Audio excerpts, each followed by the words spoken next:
Hello, welcome back to Artifact Cup 30, everybody. This is Majir Paktu speaking. This is round 3, and this is in the round robin cup tournament, Artifact Cup 30. I think this is the first time we did the round robin. We've been doing it more lately. But in any case, this is actually my second time casting this game. I tried casting a couple round 3 games, and I think I was just too sleepy the first time I did it because I did a really awful job of casting. So I don't remember a whole lot about this game other than it was a little challenging to cast. So we're going to see if that stays true the second time. Anyway, this is JHS in the Galcian, and his opponent is, as soon as I reveal him, Tren in the Soban carrier. And we're on Torn Crater. All the games on round 3 of this cup will be on Torn Crater. So this is a fun map. This is a classic map, one of the original ones that shipped to the game. And so this is going to be a lot of fun to watch, I hope. I've already seen it before, like I said, but I really don't remember what happened. And I think I should just stop trying to cast games after about 11 o'clock at night. Rally position marked. Sand skimmer fabrication online. So JHS and the Galcian. Looks like both players are going to be opening up with some light vehicles. Both players moving out with base runners. Nothing really unusual at this point. I do want to point out a couple things about the resourcing. Tren is doing something that's very common, which is to open up on this second expansion pretty early with just a couple salvagers, usually on CUs, but sometimes on RUs. And JHS has chosen not to do that. Instead, he's going to be with 7 salvagers? He's got an idle salvager here. That's interesting. So maybe he meant to be moving that over to this expansion here. Okay, there we go. Heretic detected. Caught it before you did, JHS. Anyway, just something to note, even though these salvagers aren't doing a whole lot because they have to move back and forth a whole lot, it is extra resources and they pay for themselves in not too much time. So that's always something to watch for. Acknowledge. Salvager online. I'm going to stay in this sort of sensors view for a little while, Salvager just because all the movements that we're seeing are very much just around the whole map. We've got Tren moving out with 6 LEVs, which isn't a huge amount, but it's enough to certainly cause some grief here. And both players gearing up to take an artifact. Defense alert. Heretic forces are extracting an artifact. If we look at the sensor coverage that each player has, JHS kind of has most of the map covered here, while Tren has like this moon of the map covered, half moon. Artifact extraction team en route. Course set. Light attack vehicle rendering complete. Sand skimmer under fire. Acknowledge. Strike craft destroyed. What's going on here? Systems offline. Carrier weapon systems online. Sand skimmer advancing. There's really not much to say at this point. Let's just watch what happens here. Tren's got his LEVs, and he's going to do some kind of damage. Ahead full. Moving monitor scans. Alert. Carrier under attack. Craft in area respond. Salvager taking fire.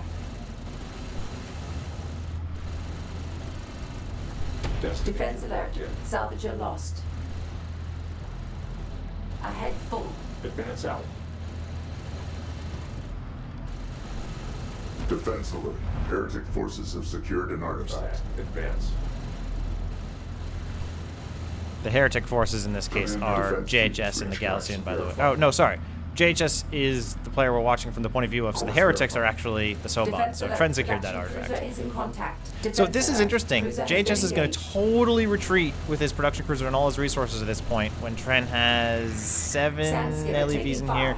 And I always point this out whenever there's a Sand Skimmer versus LEV fight. The Sand Skimmers can auto-regenerate. You can see whenever they have that blue glow, that means that they're regenerating health. But the LEVs can't. So like this LEV should have died a while ago, I think. And JHS really wants to be able to move out, move in and out, hit and run a lot with these strike craft, but instead he's kind of getting caught up and he's sort of doing it here, but he's losing units anyway to the LAV superior range. So this is troublesome for JHS. He's not really taking out these LAVs as well as he could, and he's been losing salvagers. Now he did rebuild, no, he didn't rebuild salvagers over here, so he's got like one over there that's idling. Anyway, I would say a whole lot of damage here done by Tren's LAVs, and he just lost 2 of them. Meanwhile, I think he took out at least 2 or 3 of JHS's sand skimmers. We can actually check the units lost. I know that JHS lost 2 salvagers, probably, maybe lost a 3rd. Tough to say there, but there was definitely Coordinates verified. a lot more loss there for JHS. Grid mark set. Salvager construction complete. And that doesn't necessarily tip the game a whole lot, but like, you know, Trent's got a damaged LAV there that if JHS were able to take out, that could inflict a little more damage. If Trent gets back to repair it, you know, it's just 100 more CUs that he doesn't have to spend. Artifact drop to destination. And these are just a lot of unnecessary losses here. So I know it's not that much, but it's worth looking at in the aggregate. Strikecraft destroyed. So, looking at techs for a little bit, JHS has railgun tech, obviously, and he's going up for assault ship tech, which is, I think, a weird choice, but Position designated. we'll see what he does with that. Rally position And marked. meanwhile, Tren has AAV and railgun tech, Salvager and construction doesn't complete. seem Rally to be position going designated. for anything else here. Moving out. Relay command. There are Soban railguns out on the field, and Soban ALMs, so the choice to make assault railguns in this map is a little funny to me. I would think heavy railguns would be much more useful because there are a lot of these big, broad areas that you want to be able to shoot out over. But we'll see. Looks like JHS is going to take these to try and deal with Tren's base runner, which is a good idea. You don't really want to fight up against these railguns with assault rails quite yet. Moving to destination.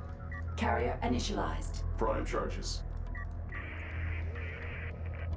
We have dialed in an artifact signal. So Tren's getting heavy vehicle Secure. armor, which will also work on his railguns, Forces are extracting and an artifact. JHS Armor craft has available already for researched production. railgun armor level 1. Reposition craft. Maneuver. Salvager taking fire. Artifact detected. Acknowledge secure at all costs.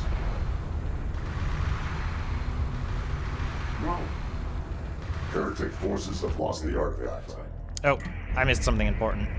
Enemy base runner Tren showed up with destroyed. salvager, or excuse me, with LAVs again at JHS salvagers, and JHS is gonna totally run away. He's not gonna. He doesn't have anything back here to. Well, that's not true. Okay, JHS has a carrier, Set to guard protocol. Pointed and ship online. with the amount of power he has, he has power reserve 1. He's going up to power reserve 2. He has enough power here to just deal with these if he moved his carrier over here, and he has enough power to, in fact, put some power into speed and then still have some weapons to be able to Let attack move. take Armored care ship of ready. these LAVs, but instead he's losing Destination all this locked. resourcing time on his main extraction zone, Point and his verified. third extraction zone is not being used at all. Targeting CU field. Well, it's being used by like this one remote miner, and Salvage even ready that, for it's assignment. so. Armored ship online. Waiting.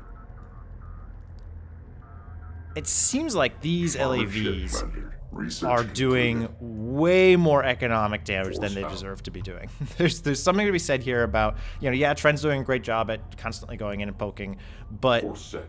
Coordinates verified. these shouldn't be able to Course do as much as they're doing. This is kind of confirmed. JHS is being overly cautious here Assault railguns by pulling back the online. economy, and I Armor think craft responding. making better use of the carrier, making better use of these assault ships Salvage might construction have worked out a lot better for complete. JHS. Rally Meanwhile, there's like a position marked. huge At maximum force capacity. of railguns here. Soban railguns coming out for Tren, all kind of spread out a little bit, but there's no heavy railgun here from JHS, and even if there were, there's only 2 railguns and there's a few assault ships. The assault ships are totally not in the right place, and these are gonna just get pincered from both sides of this cover, and are gonna have to fall back. Acknowledge. We have insufficient construction. So that was what, units. 1 Hostile railgun railgun down. inbound. There's gonna be another assault ship going down here. Destination locked in.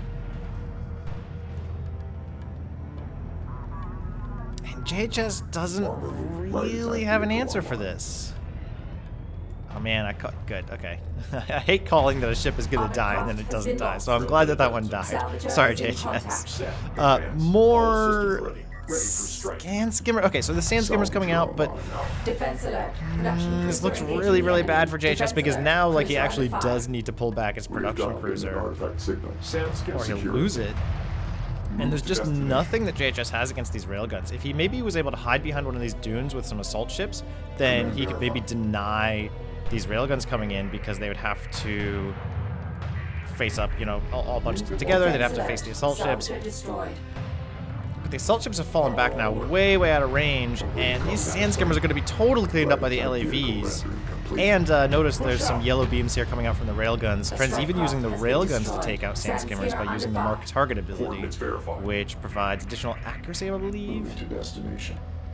Plus 26 damage from all attacks. Coordinates verified. Okay. Advance I underway. thought it also improved accuracy, which is why you want to use it against LAVs. But maybe it's just that when you hit, those glancing hits will actually do a whole lot of damage. So now, there's like really nothing that JHS is like, I don't want to say there's nothing it can do, but there's nothing that he is doing. These sand skimmers are, again, going to do almost nothing against these armored railguns. And this carrier is just sort of sitting here being scouted, and Tren can use his mark target ability and do huge damage against the carrier. So, Ready for contact. Assault railgun lost. this is feeling pretty over to me.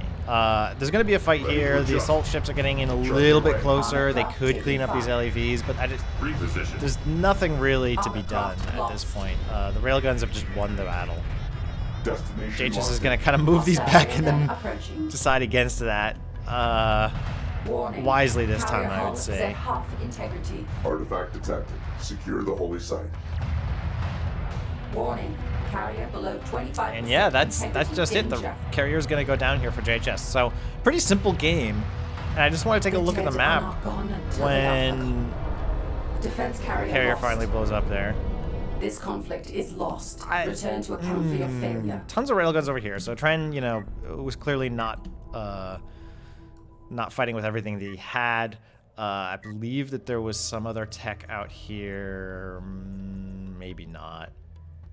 In any case, this strikes me as like these LAVs, like they still have damage on them from when they were doing their original raiding back here. So this like feels, I don't know, something feels off about this game. You know, Tren played well, and I it's not like JHS did anything like really stupid or anything like that. Like, you know, moving back was like a little overly cautious, but that didn't feel like awful. It just felt like JHS wasn't really in this game. Like he wasn't really playing, or somehow I don't know. Maybe the resourcing effect was just that big, and maybe JHS had so many fewer resources to work with. But it really felt like JHS was just sort of not sure what to do and didn't really do anything as a result. So maybe if we take a look at resources, I mean, no, they had the same number of resources about. Like, I really have no idea what was going on. No, wait a minute. Okay, maybe it's because I've stopped the replay, but JHS actually had pretty big float here.